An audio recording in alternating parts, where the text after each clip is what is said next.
Jaya Radha Madhava Punya Bihari.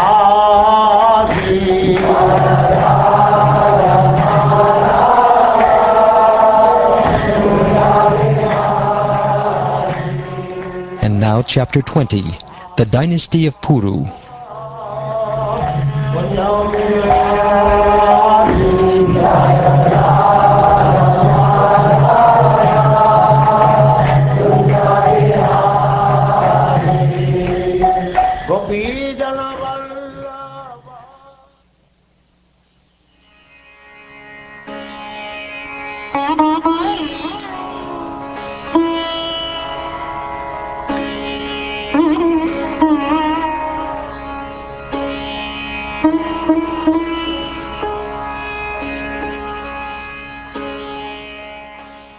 Shukdev Goswami said, O Maharaj Parikshit, descendant of Maharaj Bharat, I shall now describe the dynasty of Puru, in which you were born, in which many saintly kings appeared, and from which many dynasties of Brahmins began. King Janamejaya was born in this dynasty of Puru. Janamejaya's son was Prachinvan, and his son was Pravira. Thereafter Pravira's son was Manusyu, and from Manusyu came the son named Charupad. The son of Charupad was Sudyu, and the son of Sudyu was Bahugaba. Bahugava's son was Samyati. From Samyati came a son named Ahamyati, from whom Rodrashva was born. Rodrashva had 10 sons named Riteyu, Kaksheyu, Standileyu, Kriteyuka, Jaleyu, Sanateyu, Dharmeyu, Satyeyu, Vrateyu, and Vaneyu. Of these 10 sons, Vaneyu was the youngest. As the 10 senses, which are products of the universal life, act under the control of life, these 10 sons of Rodrashva acted under Rodrashva's full control. All of them were born of the Apsara named Gritachi. Riteyu had a son named Rantinava, who had 3 sons named Sumati, Dhruva, and Apratirata. Apratirata had only 1 son, whose name was Kanva.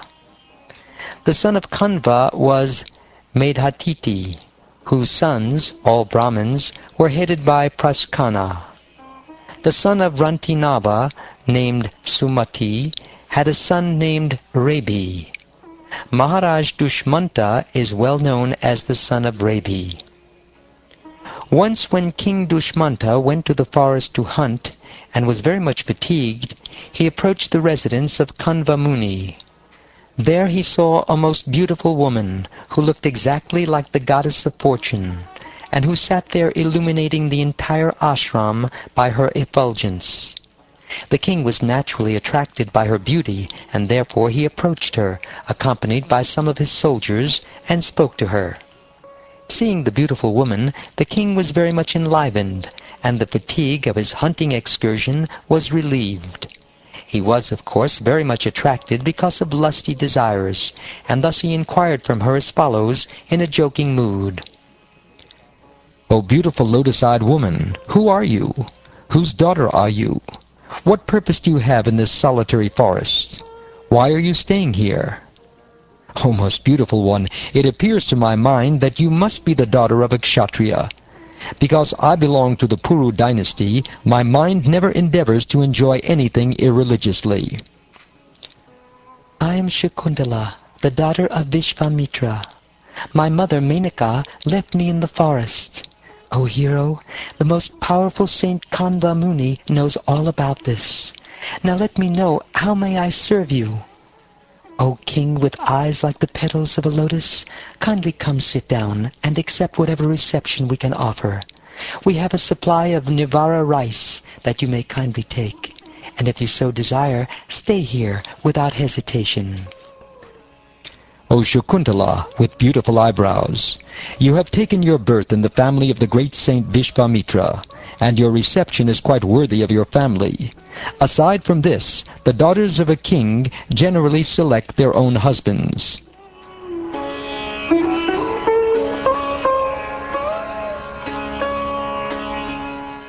When Shakuntala responded to Maharaj Dushmanta's proposal with silence, the agreement was complete. Then the king, who knew the laws of marriage, immediately married her by chanting the Vedic pranava or Omkar in accordance with the marriage ceremony as performed among the Gandharvas.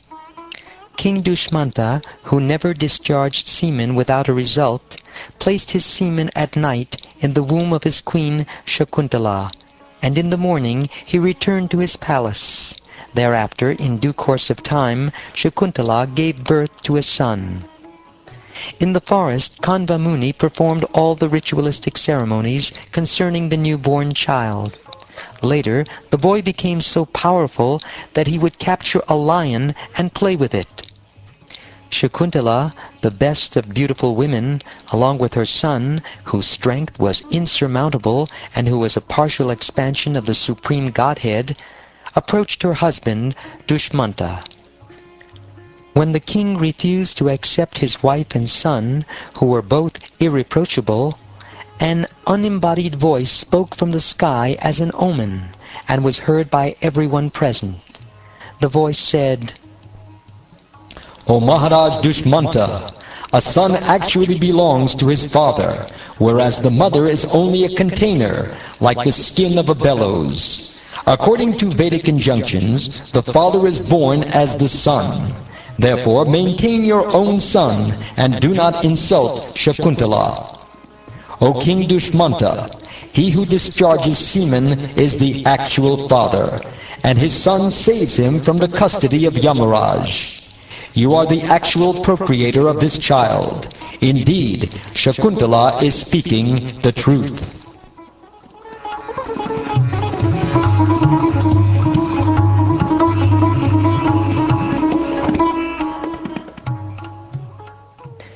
When Maharaj Dushmanta passed away from this earth, his son became the emperor of the world, the proprietor of the 7 islands. He is referred to as a partial representation of the Supreme Personality of Godhead in this world. Maharaj Bharat, the son of Dushmanta, had the mark of Lord Krishna's disc on the palm of his right hand, and he had the mark of a lotus whorl on the soles of his feet. By worshipping the Supreme Personality of Godhead with a grand ritualistic ceremony, he became the emperor and master of the entire world. Then, under the priesthood of Mamateya, Bhrigu Muni, he performed 55 horse sacrifices on the bank of the Ganges, beginning from its mouth and ending at its source, and 78 horse sacrifices on the bank of the Yamuna, beginning from the confluence at Prayag and ending at the source. He established the sacrificial fire on an excellent site, and he distributed great wealth to the Brahmins. Indeed, he distributed so many cows that each of thousands of Brahmins had 1 badva, or 13,084, as his share. Bharat, the son of Maharaj Dushmanta, bound 3,300 horses for those sacrifices, and thus he astonished all other kings. He surpassed even the opulence of the demigods, for he achieved the supreme spiritual master, Hari. When Maharaj Bharat performed the sacrifice known as Mashnada, or a sacrifice in the place known as Mashnada, he gave in charity 14 lakhs, or 1,400,000 of excellent elephants with white tusks and black bodies, completely covered with golden ornaments.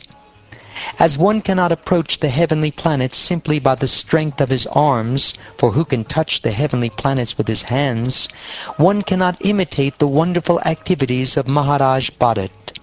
No one could perform such activities in the past, nor will anyone be able to do so in the future.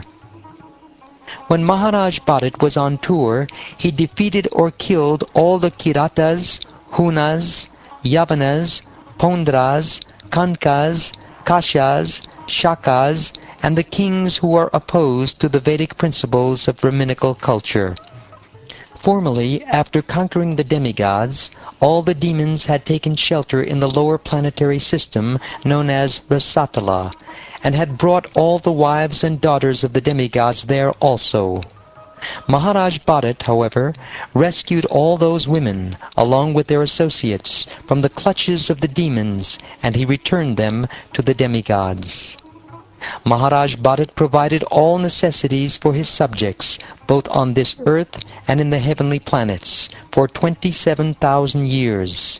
He circulated his orders and distributed his soldiers in all directions. As the ruler of the entire universe, Emperor Bharat had the opulences of a great kingdom and unconquerable soldiers. His sons and family had seemed to him to be his entire life. But finally, he thought of all this as an impediment to spiritual advancement, and therefore he ceased from enjoying it. O King Pariksit, Maharaj Bharat had 3 pleasing wives, who were daughters of the king of Vidarbha.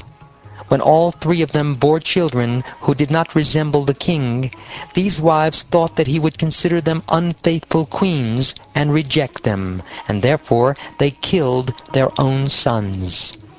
The king, his attempt for progeny frustrated in this way, performed a sacrifice named Marut Stoma to get a son. The demigods, known as the Maruts, being fully satisfied with him, then presented him a son named Bharadvaja. When the demigod named Brihaspati was attracted by his brother's wife, Mamata, who at that time was pregnant, he desired to have sexual relations with her. The son within her womb forbid this, but Brihaspati cursed him and forcibly discharged semen into the womb of Mamata. Mamata very much feared being forsaken by her husband for giving birth to an illegitimate son, and therefore she considered giving up the child. But then the demigods solved the problem by enunciating a name for the child. Brihaspati said to Mamata, "You foolish woman, although this child was born from the wife of one man through the semen discharged by another, you should maintain him." Upon hearing this, Mamata replied, "O Brihaspati, you maintain him." After speaking in this way, Brihaspati and Mamata both left. Thus the child was known as Bharadvaja. Although encouraged by the demigods to maintain the child, Mamata considered him useless because of his illicit birth, and therefore she left him.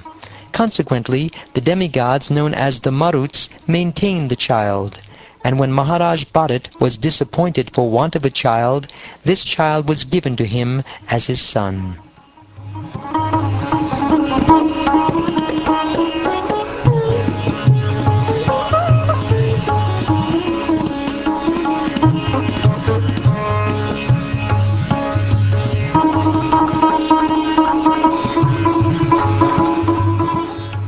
Thus ends the 20th chapter of the 9th canto of the Srimad Bhagavatam, entitled The Dynasty of Puru.